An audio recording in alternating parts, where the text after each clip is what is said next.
प्यारे बच्चों, सुप्रभात। उम्मीद करती हूँ सब स्वस्थ होंगे, मंगलमय होंगे और नए कार्य को करने के लिए उत्साहित होंगे।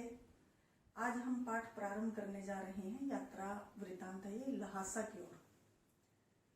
तो इसके बारे में पहले जो ये यात्रा वृत्तांत है इसके बारे में जान लेते हैं। यात्रा वृत्तांत क्या होता है?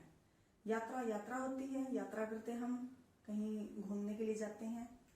और वृत्तांत वर्णन करना, यानी कि जब हम किसी ऐतिहासिक जगह पर जाते हैं, धार्मिक जगह पर जाते हैं या फिर किसी पहाड़ी स्थान पर जाते हैं, वहां की यात्रा करते हैं, तो हम वहां के प्रत्येक क्षण का यानी कि हुबहू वर्णन करते हैं। हम वहां की सारी जानकारी प्रेषित करते हैं। तो उसको पाठक उसको पढ़ता है। उन क्षणों को, उन अनुभवों को जो हमने वहां पर देखे हैं, जिए हैं, उनको वो भी आत्मसात करता है, महसूस करता है। तो ये यात्रा वृत्तांत है। ठीक है, यानी कि हमारी यात्रा का यूं का यूं वर्णन जब हम करते हैं तो वो यात्रा वृत्तांत है। तो यहाँ पर हम लेखक के बारे में जान लेते हैं। लहासा की ओर पाठ के लेखक कौन है? राहुल सांकृत्यायन। राहुल सांकृत्यायन का हम पहले लेखक परिचय कर लेते हैं। इनका जन्म 1893 में हुआ था, गांव पंदहा में। इनके ननिहाल गांव पंदहा में हुआ था। यह जिला आजमगढ़ उत्तर प्रदेश में स्थित है। और इनका पैतृक गांव कैनेला था। इनके बचपन का नाम केदार पांडे था और बाद में इनका नाम राहुल सांकृत्यायन पड़ा था जब इन्होंने बौद्ध धर्म ग्रहण कर लिया था। इन्होंने बौद्ध धर्म 1930 में श्रीलंका जाकर ग्रहण किया था और उसके पश्चात इनका क्या नाम पड़ गया था बच्चों? राहुल सांकृत्यायन। इनको महापंडित के नाम से भी जाना जाता है। जाहिर है कि ये विद्वान थे, तभी महापंडित। तो ये कई भाषाओं के ज्ञाता थे, जैसे कि पाली, प्राकृत, अपभ्रंश, चीनी, तिब्बती, जापानी, रूसी, यानी कि अनेकों भाषाओं का इन्हें ज्ञान था। इनकी शिक्षा काशी, आगरा, लाहौर से इन्होंने शिक्षा ग्रहण की और उसके पश्चात इन्होंने बौद्ध धर्म ग्रहण कर लिया था। ठीक है, इसके अलावा इनकी मृत्यु 1963 में हुई थी और ये इन्होंने मतलब जो ये लहासा की ओर है, लहासा की ओर इनकी प्रथम तिब्बत यात्रा से लिया गया अंश है। और यह यात्रा उन्होंने 1929-30 में की थी। नेपाल मार्ग से की थी बच्चों ये यात्रा उन्होंने, क्योंकि उस दौरान भारतीयों को तिब्बत जाने की अनुमति नहीं थी। तो ये भिखारी के वेश में वहां पर गए थे। और इसके अलावा यहाँ के सामाजिक परिवेश का इन्होंने वर्णन किया है। इसके माध्यम से लहासा की ओर पाठ जब हम इसका अध्ययन करेंगे तो जानेंगे कि वहां के सामाजिक परिवेश की जानकारी दी है इन्होंने। और इसके अलावा वहां के दुर्गम स्थानों का बड़ा ही रोचक शैली में इन्होंने वर्णन किया है। इसके अलावा बेटा यहाँ पर है पात्र परिचय। पात्र परिचय यहाँ पर लिखे गए हैं। देखो, राहुल सांकृत्यायन।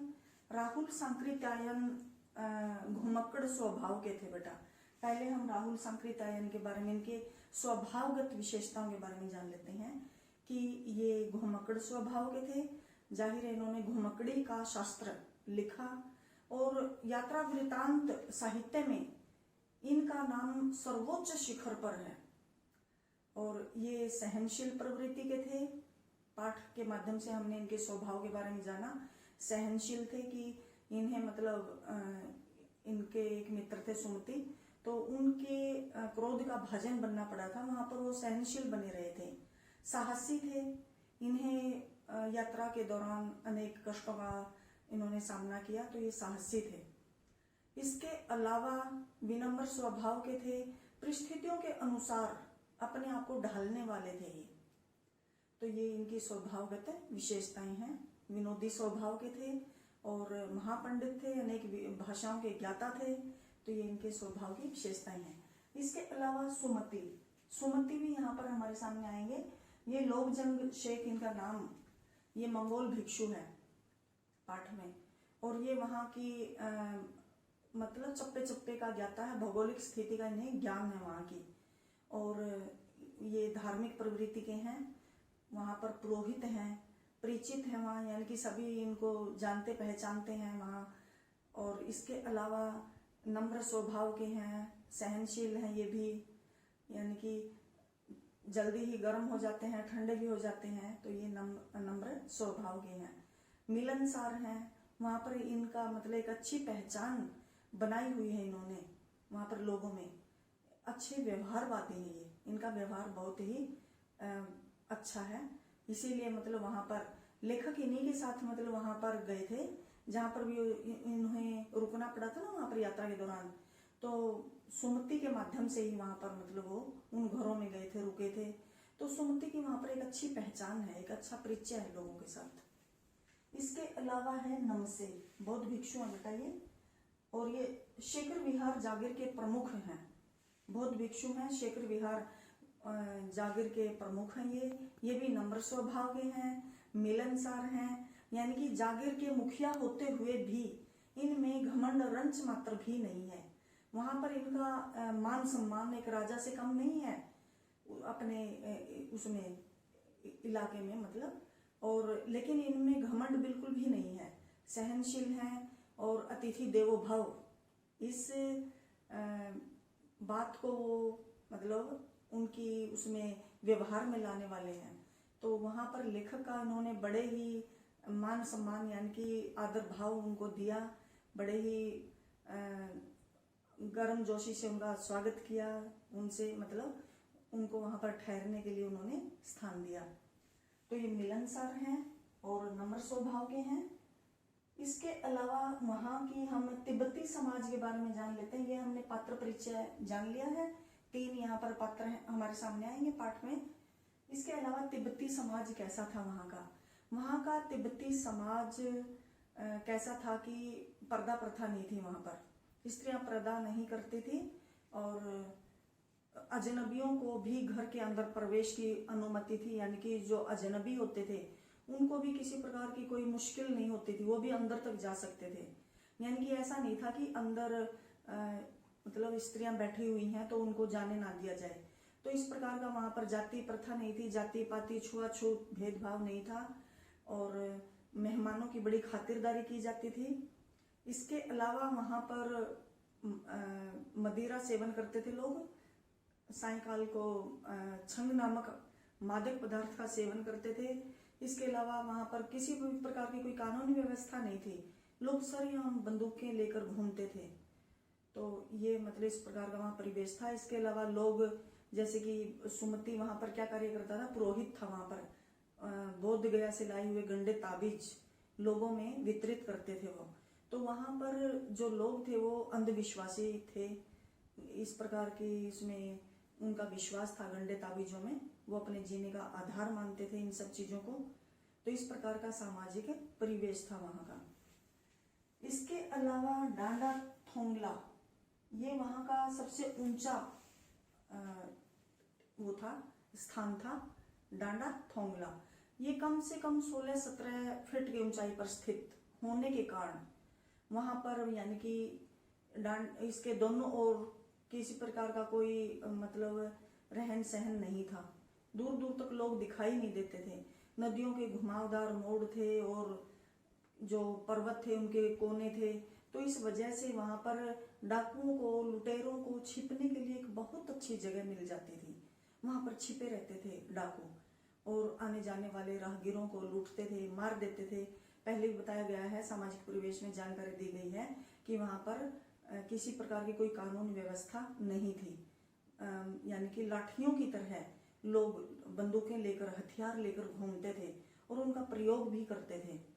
तो इस प्रकार के स्थान पर जो दुर्गम इस प्रकार का स्थान है, 16-17 हजार फीट की ऊंचाई पर स्थित है, वहाँ पर कोई रिहायशी जगह नहीं थी। वहाँ पर दूर दूर तक कोई गांव दिखाई नहीं देता था, लोग दिखाई नहीं देते थे। तो वहाँ पर इस प्रकार के जो डकैती है, लूट मार है, ये ज्यादा होती थी। इसके अलावा जागीरदारी प्रथा, वहाँ पर जागीरदारी प्रथा यानी कि सारी जमीन जागीरों में बंटी हुई थी और जागीरों का बहुत बड़ा भाग मठों के हाथ में था। मठों में मतलब बौद्ध भिक्षु थे और जब कोई बौद्ध यानी कि जो जागीरदार थे वो सारी खेती किन से करवाते थे, किसानों से करवाते थे। और जब कोई बौद्ध भिक्षु देख रेख प्रबंध देखने के लिए आता था खेती का, तो उसका स्वागत किसी राजा से कम नहीं होता था। वहां पर उसको मतलब सर आंखों पर रखा जाता था।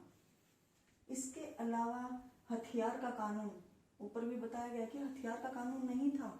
लोग सरेआम अपनी सुरक्षा के लिए भी रखते थे हथियार, और जो चोर डकैत थे वो भी रखते थे। तो वो सरेआम हथियार लेकर घूमते थे, और चोर डाकू लोग क्या करते थे, वो ये नहीं देखते थे कि इसके पास रुपया पैसा है या नहीं, वो पहले मार देते थे, क्योंकि कानूनी व्यवस्था थी ही नहीं। कोई बाद में कोई तहकीकात नहीं होती थी, किसी प्रकार का कोई अदालत में मुकदमा दायर नहीं किया जाता था, कोई जांच पड़ताल नहीं थी। तो डाकुओं को किसी प्रकार का कोई भय ही नहीं था, कोई कानून का बंधन ही नहीं था वहां पर। तो वो सरेआम लोगों को मार देते थे, मारते पहले थे और तलाशी बाद में लेते थे, उसके पास कुछ है या नहीं, मार पहले ही देते थे उसको। और जो दूसरे लोग रखते थे वो भी अपने बीच बचाव के लिए हथियार लेकर चलते थे। तो वहां पर कोई कानूनी व्यवस्था नहीं थी। जैसे आम लट्ठी लेकर चलते हैं ना, वैसे ही लट्ठियों की तरह, उसी की तरह हथियार लेकर लोग आवागमन करते थे। इसके अलावा है बेटे कंजूर। कंजूर इसमें आएगा शब्द। कंजूर क्या है?